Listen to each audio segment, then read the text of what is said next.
M K Haridas, നേരത്തെ ഈ വിഷയത്തിൽ കോടതിയുടെ ഇടപെടൽ സംബന്ധിച്ച കാര്യങ്ങൾ താങ്കൾ ചൂണ്ടിക്കാട്ടി. ഇപ്പോൾ കോടതി തന്നെ പല ഘട്ടങ്ങളിലായി ഈ വിഷയവുമായി ബന്ധപ്പെട്ട് ഗൗരവത്തോടു കൂടിയുള്ള ഇടപെടൽ നടത്തിയതാണ്. അതിൽ തന്നെ കോടതി ചോദിച്ച ചില ചോദ്യങ്ങളൊക്കെ നമ്മുടെ മനസ്സിലുണ്ട്. ഇങ്ങനെ ഇത്തരത്തിലുള്ള കുഴികൾ നിറഞ്ഞ റോഡുകളിലൂടെ യാത്ര ചെയ്യാൻ ജനമെന്താ സർക്കസ് പഠിക്കണോ എന്നുള്ള ചോദ്യം കോടതിയുടെ ഭാഗത്തു നിന്നുണ്ടായതാണ്. ഇങ്ങനെ പരസ്പരം പഴിചാരലല്ല, കരാറുകാരെ കുറ്റപ്പെടുത്തുന്ന ഒരു വിഭാഗം, ഉദ്യോഗസ്ഥരെ കുറ്റപ്പെടുത്തുന്ന ഒരു വിഭാഗം, അങ്ങനെ പരസ്പരം പഴിചാരലല്ല, ഒരു പരിഹാരമാണ് ഈ വിഷയത്തിൽ വേണ്ടത് എന്നതടക്കം കോടതി പലതവണ വിവിധ കേസുകളിലായി വിവിധ സ്ഥലങ്ങളിലെ പ്രശ്നങ്ങളായി ചൂണ്ടിക്കാട്ടിയിട്ടുള്ളതാണ്. പക്ഷേ ആ ഇടപെടലിനൊന്നും ഒരു പരിഹാരമുണ്ടാക്കാൻ കഴിയുന്നില്ല എന്നതാണോ യാഥാർത്ഥ്യം, ശ്രീ ഹരിദാസ്? അങ്ങനെ നമുക്ക് പറയാൻ പറ്റില്ല. എനിക്ക് പ്രിയയോട് പറയാനുള്ളത്, പ്രിയ, ഞാൻ ആ പറഞ്ഞ വാക്ക് കോടതി കരഞ്ഞു എന്ന് പറഞ്ഞത് യാഥാർത്ഥ്യത്തിലുള്ളൊരു വാക്ക് തന്നെയാണെന്ന് പറഞ്ഞത്. ആ കുടുംബത്തെ ആലോചിച്ചിട്ട് ഞങ്ങൾ ഇവിടെ ഇരുന്ന് കരയുന്നു എന്ന് പറഞ്ഞത്. പക്ഷെ ഒരു കാര്യം പ്രിയ മനസ്സിലാക്കുക, നമ്മുടെ ജനാധിപത്യ സംവിധാനത്തിൽ നമുക്ക് അവസാനം ആശ്രയിക്കാനുള്ളത്, അമ്മ നമ്മളെ തല്ലുമ്പോഴും നമ്മൾ അമ്മയെ വിളിച്ച് കരയുന്നത് പോലെ നമുക്ക് അവസാനമുള്ളത് കോടതിയാണ്. നമുക്ക് രാഷ്ട്രീയക്കാരെ എത്ര ശതമാനം വിശ്വസിക്കാം, അതുപോലെ തന്നെ ഉദ്യോഗസ്ഥ വൃന്ദത്തെ എത്ര ശതമാനം വിശ്വസിക്കാം, കോടതിയെ എത്ര ശതമാനം വിശ്വസിക്കാം എന്ന് ചോദിച്ചാൽ അതിൽ മുൻപന്തിയിൽ നിൽക്കുക കോടതിയാണ്. അപ്പൊ കോടതികളുടെ ഇത്തരത്തിലുള്ള ഇടപെടലുകൾ കൃത്യമായിട്ടുള്ളത് കൊണ്ടാണ് ഇങ്ങനെയെങ്കിലുമൊക്കെ കാര്യങ്ങൾ നടക്കുന്നത്. പക്ഷെ കോടതി അന്ന് പറഞ്ഞിട്ടുള്ള കാര്യത്തിന് ഇതേമാതിരി തന്നെ ഒരു TV ചർച്ചയിൽ അങ്ങേയറ്റം, കാരണം ആരാണോ ആ മരണത്തിന് ആകത്തക്ക തോതിൽ അവിടെ തെറ്റ് ചെയ്തിട്ടുള്ള ഉദ്യോഗസ്ഥനെ കോടതിയിലേക്ക് വിളിച്ചു വരുത്തി അദ്ദേഹത്തിന് എന്ത് ശിക്ഷയും നൽകാൻ ഉത്തരവാദപ്പെട്ട കോടതി തന്നെയാണ് പറയുന്നത്, ഞങ്ങൾക്ക് ഈ വിഷയത്തിൽ കരച്ചിൽ വരുന്നു ഇത്തരത്തിലൊരു സംഭവത്തിൽ എന്ന് പറഞ്ഞിട്ടുള്ളത്. അത് അവരുടെ ഒരു നമ്മൾ പറയില്ല, ആലങ്കാരികമായിട്ടുള്ള പ്രയോഗമായിട്ട് കണ്ടു കഴിഞ്ഞാൽ പോലും നിങ്ങൾ സമാധാനമായിട്ടിരിക്കും, നിങ്ങൾക്ക് കോടതി തന്നെയാണ് ശരണം. പക്ഷെ നിങ്ങൾ ആ പറഞ്ഞതിൽ, നിങ്ങളുടെ വക്കീൽ പറഞ്ഞൊരു കാര്യം പറഞ്ഞതിൽ പ്രിയ ശ്രദ്ധിക്കുക. എൻ്റെ സ്വന്തം സഹോദരിമാരിയാണ് ഞാൻ പറയുന്നത്. ഇതൊരു സിവിൽ സ്യൂട്ട് ഫയൽ ചെയ്തിട്ട് എന്ന് നിങ്ങൾക്ക് ഈ പൈസ കിട്ടാനാണ് നമ്മുടെ കോടതികളുടെ അവസ്ഥ അറിയില്ലേ? കാരണം 15ഉം 20ഉം കൊല്ലമായിട്ടുള്ള കേസുകൾ കെട്ടിക്കിടക്കുകയാണ്. നിങ്ങളുടെ വക്കീലിനെ അറിയാതെ ആയിരിക്കില്ല ഒരു പക്ഷെ. ഞാൻ ഇതിനൊരു ഉപാധി ഞാൻ പറഞ്ഞു തരാം. ഇവിടെ ലോക് അദാലത്ത് എന്ന് പറഞ്ഞിട്ട് എറണാകുളത്ത് ഒരു സംവിധാനമുണ്ട്.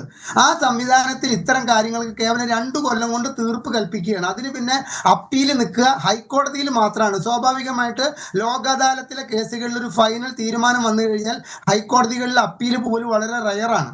അതുകൊണ്ട് ഇതൊരു സിവിൽ സ്യൂട്ട് ഫയൽ ചെയ്തിട്ട് നിങ്ങൾക്ക് ഇന്ന് വന്നിട്ടുള്ള നഷ്ടത്തിന്റെ, നിങ്ങളുടെ കുടുംബം കഴിഞ്ഞു പോകാൻ വേണ്ടിയിട്ടുള്ള ഒരു കാര്യമാണെങ്കിൽ ഒരു സിവിൽ സ്യൂട്ടിലൂടെ ഈ പ്രശ്നം പരിഹരിക്കാൻ ദയവ് ചെയ്ത് ശ്രമിക്കരുത്. കാരണം 7, 3, 10 കൊല്ലമെങ്കിലും മിനിമം ആ കാര്യം മുൻപോട്ട് പോകും. കാരണം നാഷണൽ ഹൈവേ അതോറിറ്റിക്ക് വേണ്ടി ഹാജരാകുക ഡൽഹിയിൽ നിന്ന് കൊടി കെട്ടിയ അഭിഭാഷകരാണ്.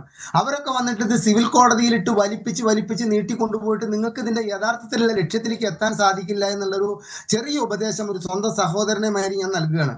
പിന്നെ നേരത്തെ രഞ്ജിത്ത് ഈ കുണ്ടന്നൂർ തേവര പാലത്തിന്റെ കാര്യം പറഞ്ഞു, ജർമ്മൻ സാങ്കേതിക വിദ്യ എന്നോട് ചോദിച്ചതിലേക്ക് ഞാൻ വരാട്ടാ.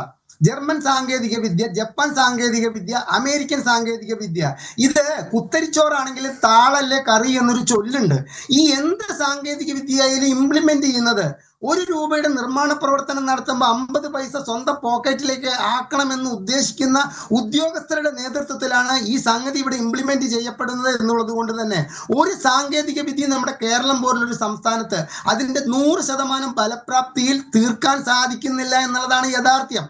അപ്പൊ ഇവിടെ ജനങ്ങൾക്ക് ഇത്തരം അപകടങ്ങൾ ഉണ്ടായാൽ, എന്നോട് താങ്കൾ ചോദിച്ച ചോദ്യത്തിനാണ് ഞാനിപ്പോൾ ഉത്തരം പറയുന്നത്, ഇത്തരത്തിലുള്ള അപകടങ്ങൾ ഉണ്ടായിക്കഴിഞ്ഞാൽ ഈ പാവപ്പെട്ട സ്ത്രീക്ക് 24 മണിക്കൂറിനകം നമ്മുടെ സംസ്ഥാന സർക്കാർ വിചാരിച്ചു കഴിഞ്ഞാൽ നാഷണൽ ഹൈവേ അതോറിറ്റിയുമായിട്ടൊരു ചർച്ച നടത്തിയിട്ട് ഒരു താൽക്കാലിക നഷ്ടപരിഹാരം വാങ്ങിക്കൊടുക്കാൻ പറ്റും.